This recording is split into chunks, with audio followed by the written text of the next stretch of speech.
묵상하심으로 예배를 시작하도록 하겠습니다.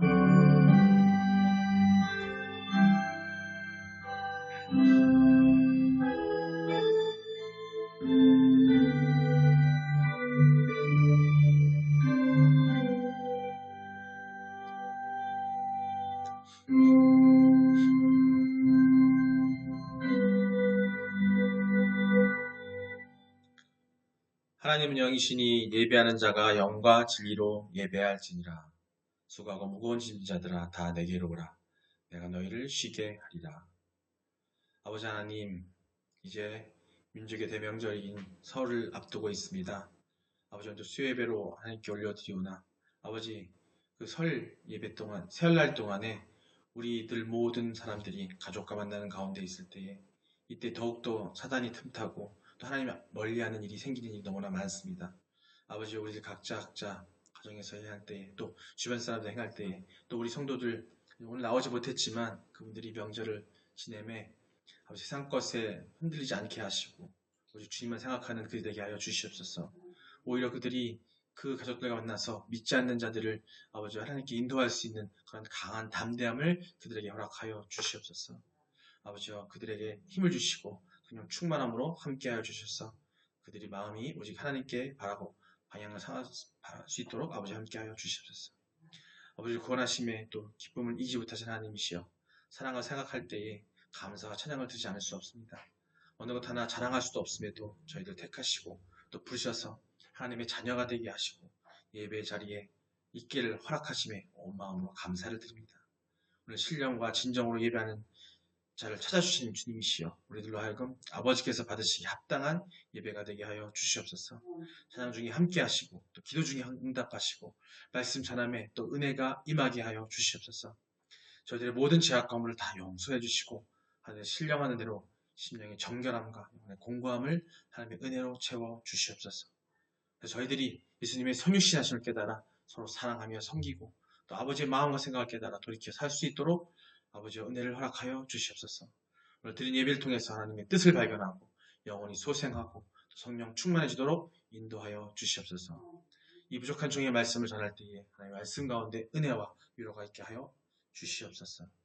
저희들 구원자 되신 예수님의 이름으로 기도드립니다. 아멘. 신앙 고백하시겠습니다. 전능하사 천지를 만드신 하나님 아버지를 내가 믿사오며 그 외아들 우리 주 예수 그리스도를 믿사오니 이는 성령으로 잉태하사 동정녀 마리아에게 나시고 본디오 빌라도에게 고난을 받사 십자가에 못 박혀 죽으시고 장사한 지 사흘 만에 죽은 자 가운데서 다시 살아나시며 하늘에 오르사 전능하신 하나님 우편에 앉아 계시다가 저리로서 산자와 죽은 자를 심판하러 오시리라. 성령을 믿사오며 거룩한 공예와 성도가 서로 교통하는 것과 죄를 사하여 주시는 것과 몸이 다시 사는 것과 영원히 사는 것을 믿사옵나이다. 아멘. 오늘 말씀입니다. 요한계시록 1장 4절로 8절 말씀입니다. 함께 읽겠습니다. 시작. 요한은 아시아의 7 교회에 편지하더니 이제도 계시고 전에도 계셨고 장차 오실 이시며 그의 보좌 앞에 있는 7 영과 또 충성된 증인으로 죽은 자들 가운데 서면 먼저 나시고 땅의 임금들의 머리가 되신 예수 그리스도로 말미암아 은혜와 평강이 너희에게 있기를 원하노라. 우리를 사랑하사 그의 피로 우리의 죄에서 우리를 해방하시고 그의 아버지 하나님을 위하여 우리를 나라와 제사장으로 삼으신 그에게 영광과 능력이 세세토록 있기를 원하노라. 아멘. 볼지어다 그가 구름을 타고 오시리라. 각 사람의 눈이 그를 보겠고 그를 찌른 자들도 볼 것이요 땅에 있는 모든 족속이 그로 말미암아 애곡하리니 그러하리라. 아멘. 주 하나님이 이르시되 나는 알파와 오메가라. 이제도 있고 전에도 있었고 장차 올 자요 전능한 자라 하시더라. 예, 오늘의 말씀입니다. 신약 강의 요한계시록 계속하고 있고요. 많이 덥죠, 이제? 덥지 않아요? 더운 것 같아, 이제. 그 히터 안 틀어도 되고. 좀 길어지고. 어제 놀았으니까 내가 일하려고 5시에 퇴근하려고 쓰레기 버리고 오면 어느 사람이 쓰레기 버리고 가려고 컸어요. 예, 시간은 흘러가고 세월은 흘러가는데 우리에 있는 마음이 제가 왜 여쭤봤냐면은 이 제목 보세요. 예수에 대한 현재 우리의 태도가 영원한 통곡과 영원한 웃음의 선택이 달려있다. 현재 우리의 예수님에 대한 태도가 뭔지 한번 생각을 해보자는 거예요. 오늘 어둠 밤 시대리니 방금 전에 찬양했잖아요. 그죠? 어둠 밤이 쉬되고 곧 오실 그날이 온다는 오늘 그 얘기가 그 얘기예요. 예수님이 오실 거라니까 오늘 예배 끝나고 오실지도 모르고요. 내일 아침에 올지도 모르는 거죠. 그죠? 오늘 그 얘기를 할 거예요. 오늘 말씀. 오늘 7절을 보시겠어요? 7절 한번 같이 읽어볼까요? 예. 시작. 볼지어다 그가 구름을 타고 오시리라. 각 사람의 눈이 그를 보겠고 그를 찌른 자들도 볼 것이요. 땅에 있는 모든 족속이 그로 말미암아 애곡하리니 그러하리라. 아멘. 예. 오늘 7절 말씀입니다. 7절 말씀. 7절 하반절에 보면은 땅에 있는 모든 족속이 그로 말미암아 애곡하리라. 애곡하리니 그러하리라 라고 말씀하고 있어요. 이게 뭐냐면 모든 이들에게 확연히 드러나는 어떤 예수 그리스도의 재림이 있을 거라는 것을 갖다가 세상의 한 양상을 표현한 말씀이에요. 예수님이 분명히 다시 오신다라는 거죠. 그걸 보여주고 있는 건데, 즉 그때의 애곡, 즉 소리내어 애곡이 뭐냐면 소리내서 우는 거잖아요. 그죠? 애곡하여 소리내서 슬퍼 울어야 할 자들이 있다라는 얘기를 하고 있어요. 그게 누굴까요? 그들은 땅에 있는 모든 족속들이라고 했습니다. 세상에 속한 모든 부자. 여기서 말하는 성경에서의 땅, 세상은 뭐냐면요. 그리스도 안에 있지 않은, 하나님 안에 있지 않은 세상을 말하는 거예요. 표현하는 게 돼요. 성경 속에 나오다 보시면 알겠지만 광야, 땅 나오죠. 그죠? 네. 그런 것은 뭐냐면 세상. 뭐냐면 예수 그리스도 밖에 있는 사람들, 하나님 믿지 않는 사람, 불신자들 얘기하는 거거든요. 그리고 그렇죠 뭐냐면 애곡하고 소리를 낼 사람이 누구야? 예수님 오셨을 때 땅에 있는 자들, 그리스도 예수 안에 있지 않은 자들, 하나님을 알지 못한 자들, 예수 그리스도를 우리 구주로 영접하지 않은 자들을 말하는 겁니다. 여기 계신 분들은 영접하셨기 때문에 울까요? 안 울까요? 안 울죠. 안 울죠. 권사님 좀 자신있게 얘기해야 된다니까? 안 울어야 된다니까? 예수님 오시면은 우린 여기 제목이 그거예요. 우리의 지금의 태도에 따라서 영원히 통곡을 하느냐, 영원한 웃음을 지니는데 우리는 어떻게 한다? 영원한 웃음을 질 거죠? 예. 그런 믿음이 있으시길 주님 축원합니다, 여러분. 예. 그리스도의 다시 오심은요, 인생에 있어서 영원한 문제를 결정하는 순간이에요. 사실 지금 이 상황에서 우리는 맨날 인생을 놀아죠. 우리 권사님 저희 여기서 제일 오래 사셨고, 그죠? 그 다음에 제가 알아서 사고, 다른 분들 다 살고 있지만은, 그 인생은요, 나그네예요. 잠깐이니까요. 우리가 지금 바라고 있는, 우리가 소망하고 있는 인생은 예수님 오신 그 다음의 인생이거든요. 먼저 소천하신 우리 목사님들이 계시고, 또 먼저 가신 우리 선조들이 있는데, 그분들의 인생은 아무것도 아니에요. 중요한 건 뭐냐, 예수님 오실 때라니까. 근데 곧 오신다는데, 왜 안 오시냐? 근데 그 오신다니까요. 근데 그 오실 때에 누가 통곡할 것이냐, 누가 웃을 것이냐인데, 우리는 웃을 수 있는 그런 마음을 갖고 계시리라 믿습니다. 이들이 애곡하는 이유가 뭐예요? 그들이 애곡하는 이유가 단 한 가지 때문입니다. 그날이 오면 그들에게 반드시 뭐가 내려질 거예요? 그쵸. 그게 뭐예요? 사형선고. 이건 지금 이 땅에서의 이 육적인 사형선고가 아무것도 아닌 거예요. 여기서 악한 일을 저질러서, 살인 저질러서 세상법에 의해서, 물론 세상법에서 죽음을 당한다고 해서 그게 아니라니까요. 영원한 사형선고라니까. 무서운 거죠. 근데 그것도 안 무서워. 그게 안 무섭기 때문에 예수 그리스도를 영접 못하는 거예요. 예수님 안에 못 있는 거예요. 그걸 안 무서워하기 때문에 두려움이 없는 거지. 겁 없는 거죠. 그러니까 우리는 뭐다? 겁쟁이다. 이 진정한 겁쟁이가 중요한 거예요. 이게. 차라리 겁쟁이가 되는 게 나아요. 그 겁쟁이가 하나님을 경외하고 두려워하고 예수님을 두려워하고 성령을 두려워하는 그런 마음을 가지면은 세상이 안 두려워. 그죠? 그 논리가 되는 겁니다. 예수께서 다시 오시기까지 하나님은 우리를 사랑하셔서 우리에게 회개할 수 있는 기회를 주셨어요. 근데 그들은 예수께서 다시 오시기까지 주어졌던 회개를 어떻게 기회를 외면했다는 거죠. 주님을 거절했기 때문에 그들은 후회하며 슬피 울 수밖에 없다라는 겁니다. 이 얼마나 안타까운 현실이에요. 생각해봐요. 한번 함께 같은 것을 보았는데 그것을 인해서 어떤 이는 기쁨으로 웃음 짓고 우리들은요. 그죠? 우리들은 웃음 짓고 반면에 어떤 이들은 슬퍼서 애곡하는 거야. 얼마나 가슴 아픈 일이에요. 우리는 웃고 있지만 한편으로는 가슴 아픈 일이잖아요. 더욱이 그 애곡이 영원히 지속되어야만 한다는 게 얼마나 슬픈 일입니까? 예. 영원이에요. 아시잖아요. 지옥이 어떤 건지 끊이면서 끝이 없어요. 가슴을 치고 통탄하며 후회할 일이 있는 겁니다. 하지만 후회한다고 상황이 바뀌진 않습니다. 전혀 바뀔 수 없는 거라는 거죠. 다시 말해서 현재 이 시점, 지금 우리가 마음의 태도를 바꾸지 않고 그렇게 아니면은 영원한 통곡이 올 수밖에 없어요. 그때 가서 후회하는 게 의미가 없다는 거죠. 그래서 지금 여기 이 순간이 중요합니다. 믿음이 없는 사람들에게 더 중요하고 이제 나와야 되는데 그거 중요한 부분. 영원한 벌과 영원한 생명을 좌우하게 될 예수 그리스도에 대한 지금의 우리의 태도가 그걸 결정한다는 겁니다.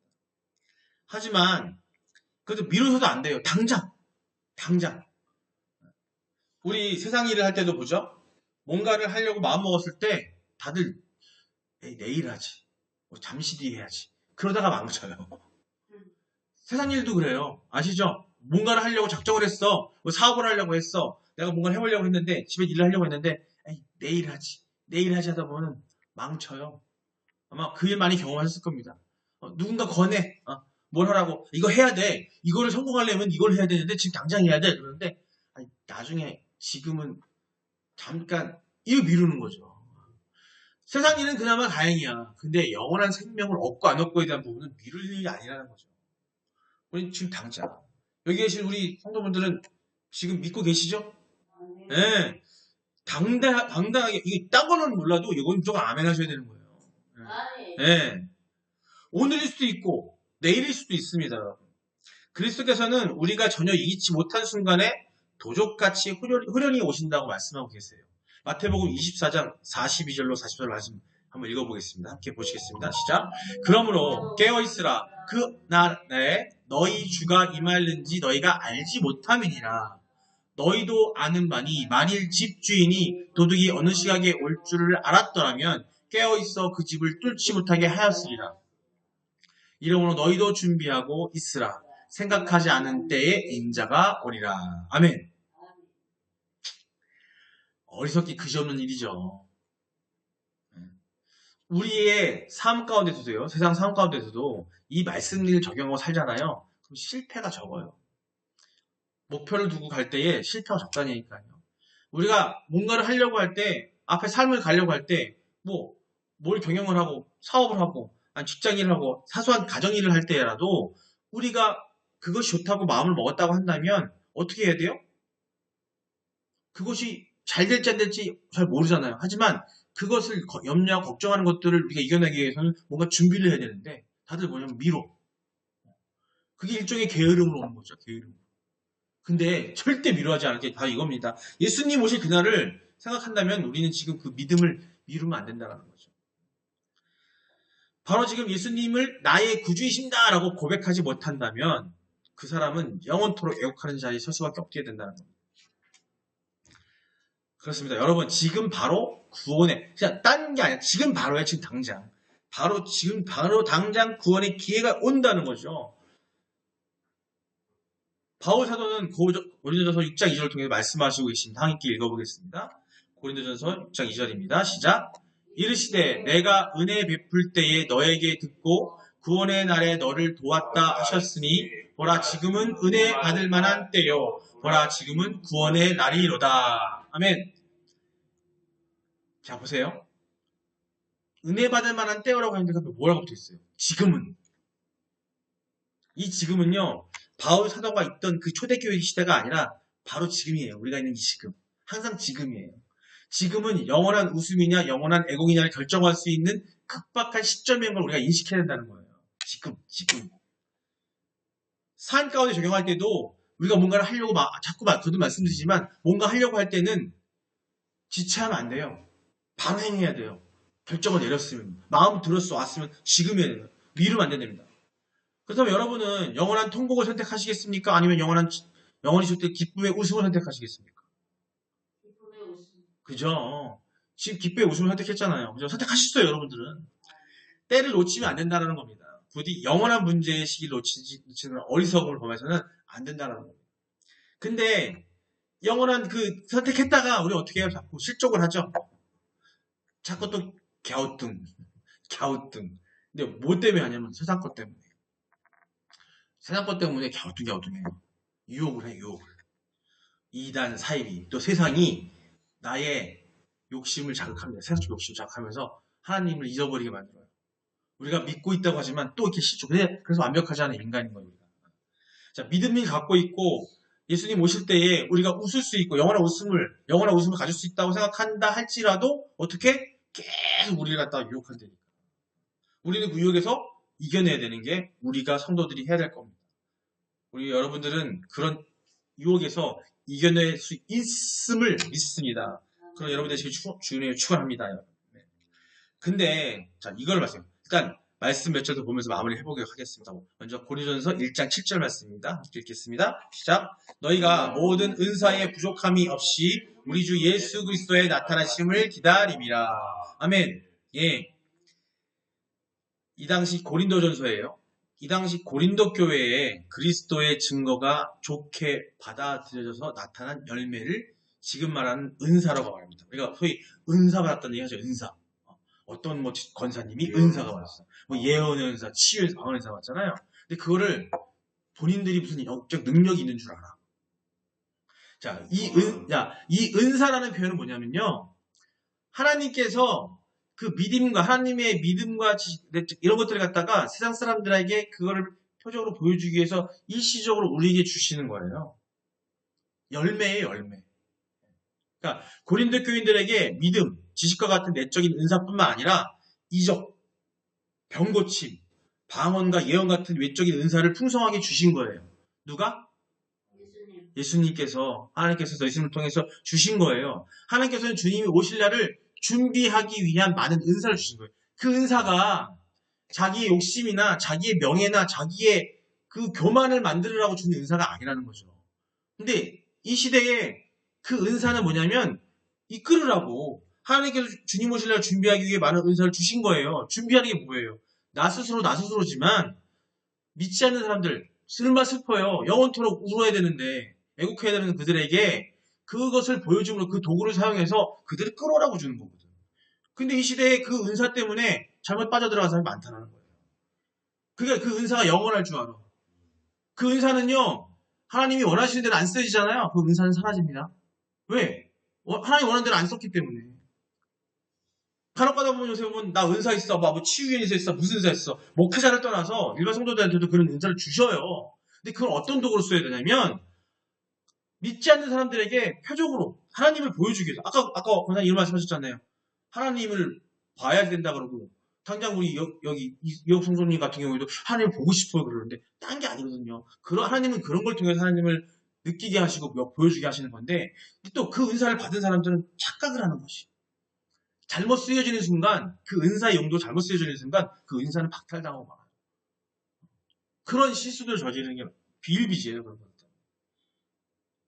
마치 내가 그건 아니라는 거죠. 우리 삶 가운데서 세상적으로 복을 주려고 주시는 은사 열매가 아니라는 겁니다. 그리스도 안에 없는 사람들을 안으로 끌어들여서 교회에 나와 주님 오실 그 끝을 주님 오실 날을 준비할 수 있게 하기 위해서 우리에게 은사를 허락하신 것이지 그 사람이 교만해지고 그 사람이 뭔가 하고 주신 게 아니라는 거예요. 그 도구로 쓰이지 않는 순간 그 은사는 다 의미가 없어져요. 그 모든 은사의 비결점은 뭐냐면 결론은 뭐냐면 성령이에요. 성령. 네. 성령이 우리가 임해서 그걸 해주시는 거거든요. 은사 주시는 건데 그거는 하나님이 우리를 통해서 하시고 그 뭐예요? 아까 말한 것처럼 예수님 오실 그날을 준비하기 위해서 주신 거라는 거죠. 근데 그 용도로 안 쓰게 되면은 잘못된 사이비가 나오고 그게 사이비가 딴 게 아닙니다. 그 사이비 교주들 있잖아요. 처음에 그런 은사 받았어. 그 치유를 받아가지고 그게 자기가 마치 예수님이 된 것처럼 성령이 된 것처럼 그들이 착각을 하는 거죠. 그게 빠져드는 거예요. 근데 그걸 보여주니까 거기에 사람들이 물려들고 그 사람이 예수가 돼버리고 메시아가 돼버리는 거예요. 그게 사이비예요. 근데 우리도 그럴 수 있다는 겁니다. 우리도. 그거는 하나님이 절대 용납하지 않으세요. 따라 지금 여기 그리스도 안에 있는 여러분들은 기도하셔야 되는 겁니다. 갈구하셔야 돼요. 믿음이 없는 남편, 아내, 자녀, 형제, 부모, 이웃들을 도적같이 언제 오실지 모르는 그날에 그들과 함께 영원한 웃음의 자리에 가기 위해서 지금 당장 여러분 가족 가운데 아니면 옆에 친구 가운데 우리 권사님 미용 하시면서 거기서 항상 증거하시잖아요. 정말 잘하고 계시는 거예요. 하나님 너무 이뻐하신다니까 그러면서. 우리 보살은 출근하자마자 들어와. 아유, 할렐루야 할렐루야. 예수 믿으라 했어요. 자, 그런 믿음이 중요한 거예요. 자, 인간적인 걸로 부족할 수 있어요. 내가 뭘 못할 수도 있고 세상적으로 보기에는 내가 뭔가 부족할 수 있어요. 거기 알 수 있지만 그게 중요한 게 아니라니까요. 우리는 지금 이 순간 바로 내 옆에 있는 자, 내 가족, 내 형제, 또 다 형제가 다 복음 얻었다면 내 이웃 그들에게 당장 지금 당장이에요. 지금 당장 어디 뭐 주저하지 않냐니까요. 그들이 뭐 거부할지 뭐 할지 나는 어떻게 해야 돼요? 복음을 전해야 돼요. 말씀을 전해야 돼요. 예수님 믿어야 된다. 하나님 함께 해야 된다.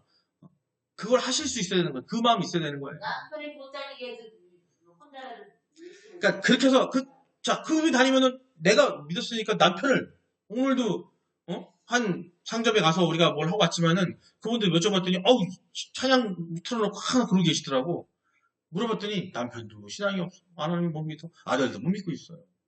그러면 백날 천날 들으면 뭐하냐고요. 찬양 들으면 뭐하냐고요. 행해야 돼요.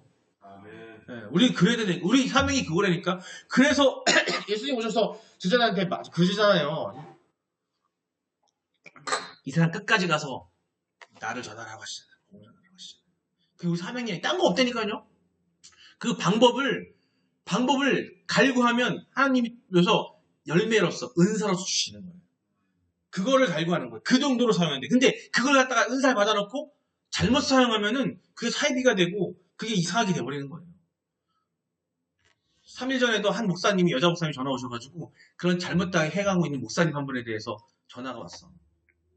자기가 어떤 은사를 받아가지고 완전히 사이비는 다름없어. 근데 퍼지진 않았어. 자기 집에다가 애를 데려다가 놓고 뭐 치유한다고 하고 집에서 그러고 있는 목사님이 있대. 그래서 교단에서 쫓겨났어.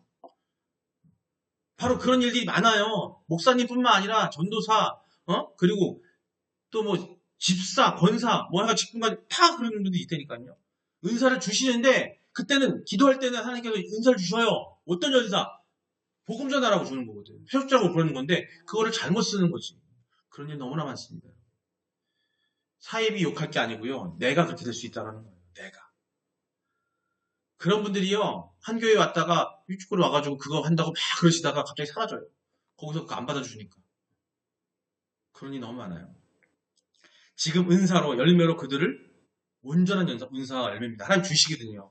우리가 그런 마음은 우리에게 그 능력 주신다니까요. 예? 우리 권사님이 미용실에서 사람들에게 전하는 것도 그게 또 은사예요. 딴 게 은사가 아니라니까 섬기는 거 그게 은사예요. 그렇게 계속 하는 거예요. 그걸 하는 거예요. 우리 덕주 집사님 요새 열심히 캐릭터를 파잖아요. 그게 은사를 그게 더 돋보이고 잘 되려면 뭐 해야 되냐면 제일 중요한 게 뭐냐면 하나님의 일을 하는 거예요. 세상 거 쓰는 게 아니라 하나님 말씀을 써서 사람들한테 쭉쭉 보내주는 거예요. 목사가 설교를 집중해야 되고 말씀을 온전히 전하기 위해서 열심히 애쓰는 것도 바로 그것도 은사인 거예요. 그것도. 전도사로서 집사로서 그 은사를 어떻게? 담대하게 주저하면 안 돼요. 데살로니가전서 5장 23절 한번 보겠습니다. 함께 읽겠습니다. 평강의 하나님이 친히 너희를 온전히 거룩하게 하시고 또 너희의 온 영과 혼과 몸이 우리 주 예수 그리스도께서 강림하실 때에 흠없게 보존되기를 원하노라. 아멘. 예, 여기서 말씀하십니다. 하나님께서 우리를 사랑하셔서 친히 우리의 영, 혼, 몸, 즉 이거 뭐냐면 우리 성도들의 전 인격을 말하는 거예요. 한 사람 한 사람이. 그거를 재림 때에 영원한 보존을 원하셔서 거룩하게 해주신다고 약속하셨어요. 말씀으로. 이런 말씀을 보고선 깨달아야 되는 거야.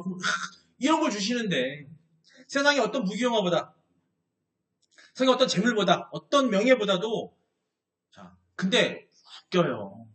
영원한 생명에 대한 그게 바로 믿음이거든요. 영원한 생명을 주신다는 그 믿음을 가져야 되는데 그 믿음이 없기 때문에 지금 당장 못하는 거예요.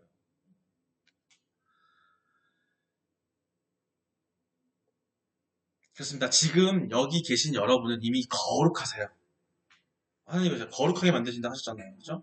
이미 거룩하십니다. 여러분 그리 믿으시길 주님의 축원합니다. 예. 실족하여 흠이 생길 수 있어요. 생기더라도 머리 대신 예수 그리스도가 계신 이 교회에 나아옴으로써 우리가 다시 거룩하게 회복되어지는 거예요. 왜 예배를 지키고 왜 교회에 나와야 되냐? 그건 뭐냐면 세상에 나가면 우리가 완벽하지가 않아. 우리는요. 완벽하지가 않는다니까요. 그렇기 때문에 그래서 하나님이 초대교회 때부터 하나님이 성령을 역사하셔서 교회를 허락하신 거예요. 왜? 모이기를 힘쓰라는 이유가 뭐냐면 세상에 나가게 되면 스트러지기 쉬우니까.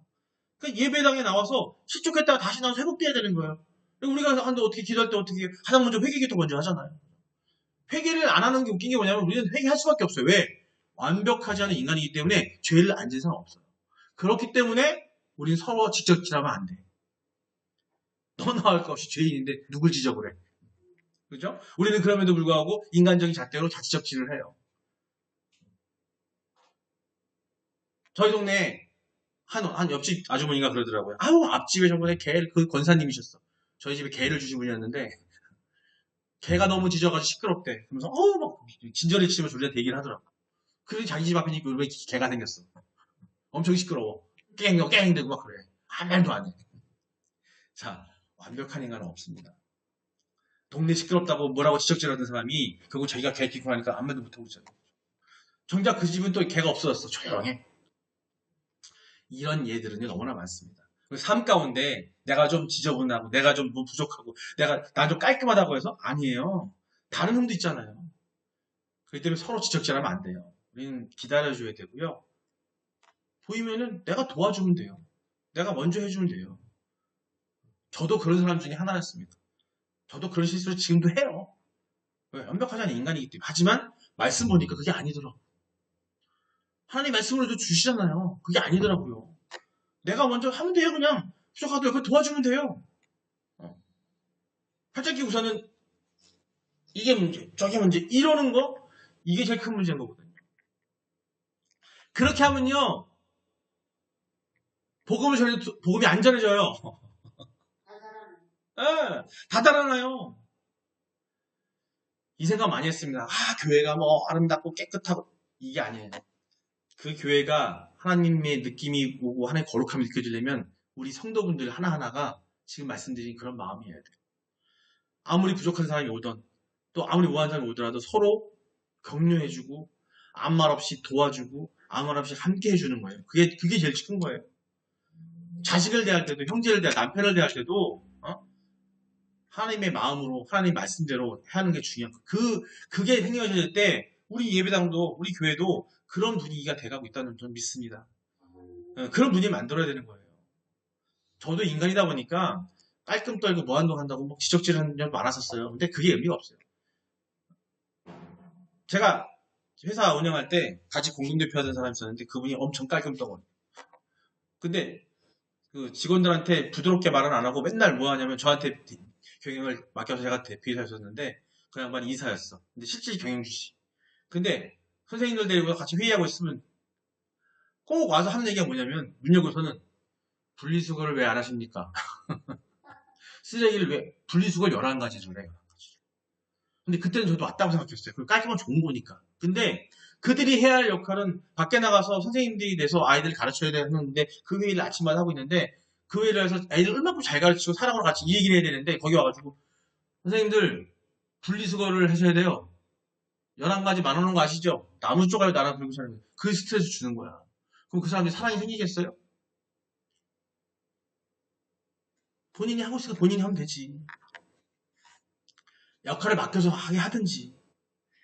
자, 바로 이겁니다. 이게 세상에다 적용시켜 말씀을 드리는 거예요. 우리가 그런 마음으로 살지 않으면은, 우리가 그런 성도가 되지 않으면 믿지 않는 사람들이 하나님한테 올 수가 없어요. 하나님이 그런 마음 아닌데 우리가 그렇게 함으로써 하나님이 그렇지 않은 사람을 느낄 수 있다니까요. 믿지 않는 사람들이 믿는 사람들한테 가장 많이 하는 얘기가 뭔지 아세요? 뭐 하나님은 사랑이 예수님은 사랑이라면서 너네는 사랑이 왜 없냐 이런 얘기를 해요. 그게 개인이 나오는 얘기가 아닙니다.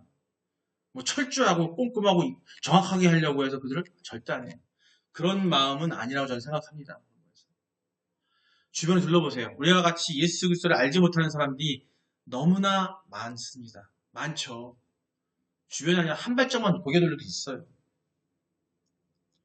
속히 오실 예수 그리스도, 우리에게 남은 시간이 많은 것 같지만 결코 그렇지 않습니다.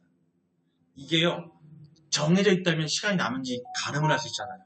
근데 언제 오실지 모른다고 했죠. 도적까지 오신다고 그랬잖아요. 그죠? 모르는 거예요. 우리는 알 수가 없어요. 그런데 우리는 지금 현재 지금에 충실해야 되고 지금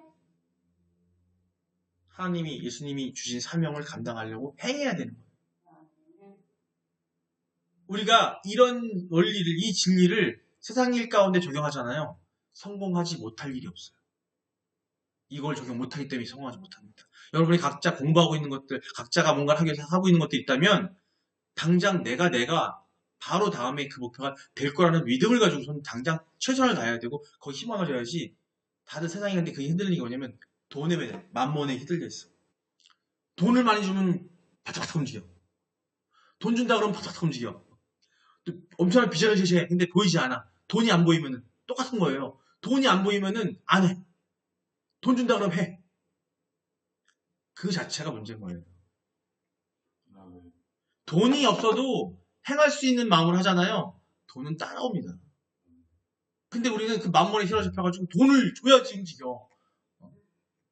애들도 봐요. 뭐 시키다 보면 용돈 줄게 그러면 바짝 움직여요. 이번 달부터 용돈 없다. 그러면 누워있다가 벌떡 일어나요. 그게 우리 인간이에요. 바로 지금 여러분이 세상 사람들을 그리스도 안으로 이끌어오는 그 순간임을 명심하셔야 됩니다. 그러려면 자나깨나 그리스도의 복음을 전하는 데 전념하셔야 되는 거고요. 그 전념하는 게 뭐냐면 바로 말씀대로 여러분이 바로 행해야 되는 거예요. 믿음만 있으면 안 돼요. 믿음이 있으세요. 있어요. 그렇다면 그 믿음의 완성은 행함입니다. 행함. 말씀대로 행하지 않잖아요. 우리가 살면서. 근데 말씀대로 행하면요. 모든 것들을 이겨낼 수 있고 행복해져요. 아무리 어려운 게 안 올 수는 없어요. 와요. 왜? 올 수밖에 없어요. 더 우린 단련받아야 하기 때문에. 다시 오실 예수 그리스도 만났을 때 여러분이 상급이 천국에 가득 쌓이길 원한다면 지금 말씀대로 바로 행하시면 돼요. 헌금을 많이 하는 게 중요한 게 아니에요. 헌금을 많이 하라고 아무리 얘기해봐 소용없어요. 말씀이 들어가면 하지 말래도 해요. 어떤 장로님이 같이 하다 보면 이제 아유 정리하다가 재정 보다가 보면 이제 이 권사는 헌금 생활을 이렇게 해가지고 하나님 기뻐하시겠어. 헌금 생활을 돈이 많아서 적어서 기뻐하시겠네 말하는 게 아니라 이 사람한테 더욱더 말씀이 들어야 좀 기도해야겠구나가 답인 거예요. 돈이 많고 적고가 중요한 게 아니거든요. 그게. 우리한테는. 근데 그것도 본인이 알아요. 헌금을 하면서 100원을 하든 10,000원을 하든 100만 원을 하든 간에 그게 온전한 헌금인지 하나님께 드리는 예물인지는 본인이 잘 알아요. 한 달에 1,000만 원 벌면서 10,000원짜리 한 장에 내는 사람의 그 마음이 얼마나 온전한지는 본인이 아시니까.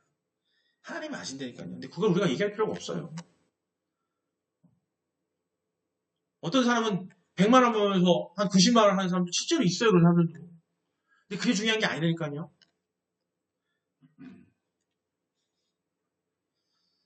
예.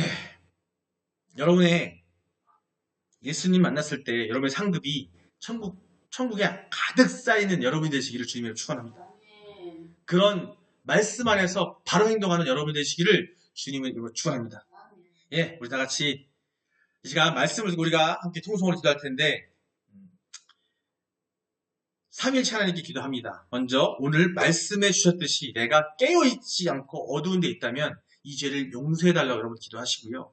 내가 지금 밝은 양지에 있어서 당신의 주신 은사의 열매로 세상에 복음을 전하기에 부족함이 없는 은혜를 받고 있다면 그것에 진정으로 감사의 기도하시고 이제 하나님의 은혜로 거룩함을 받고 주님 곧 오실 그날을 준비된 자로서 주님의 주신 복음을 전하는 사명 감당을 통해서 주변에 사랑하는 사람들 남편, 아내, 부모, 자녀, 형제, 이웃 사촌들을 그리스도의 품 안에 들어올 수 있도록 이 교회로 인도하는 우리가 되게 해달라고 기도하시길 바랍니다. 그러기 위해서 우리에게 성령의 충만함을 그걸 통해서 하나님이 원하시는 은사를 주셔서 내가 원하는 은사를 주셔서 그들을 끌어오며 부족함이 없게 해달라고 우리 다 같이 주여 하시고 기도하시겠습니다. 주여!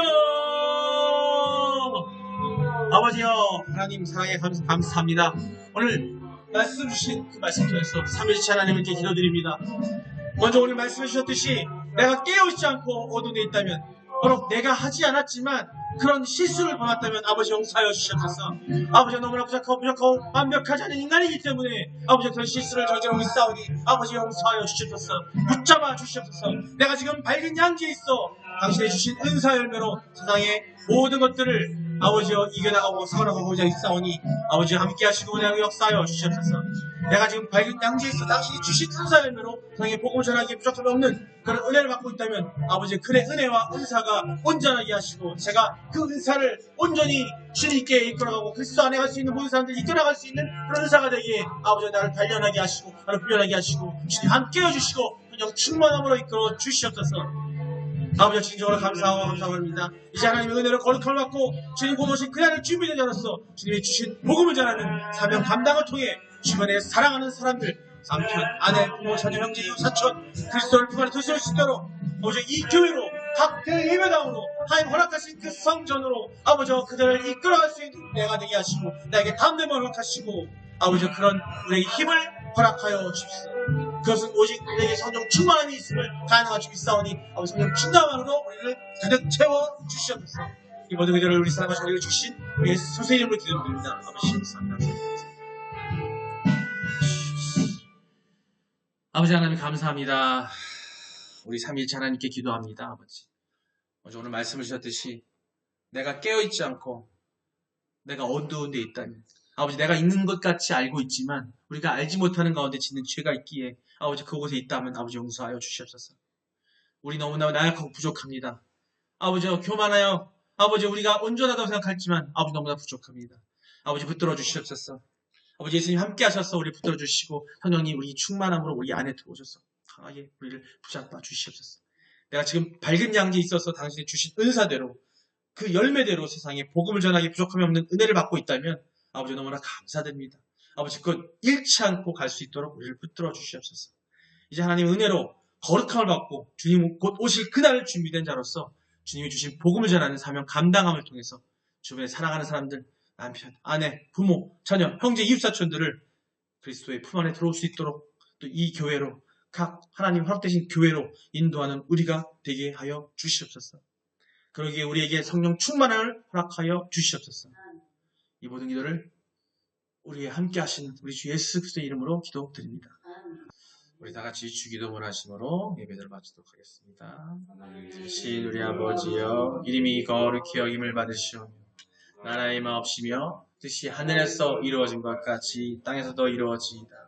오늘날 우리에게 일용할 양식을 주시옵고 우리가 우리에게 죄 지은 자를 사하여 준 것 같이 우리의 죄를 사하여 주시옵고 우리를 시험에 들게 하지 마시옵고 다만 악에서 구하시옵소서.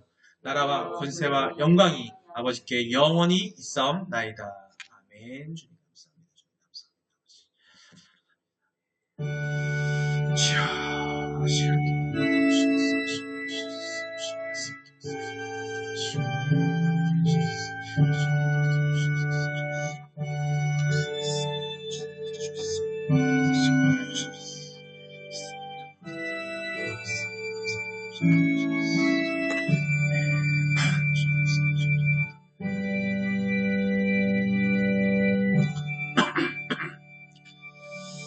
할렐루야. 주님께 반갑습니다. 감사합니다.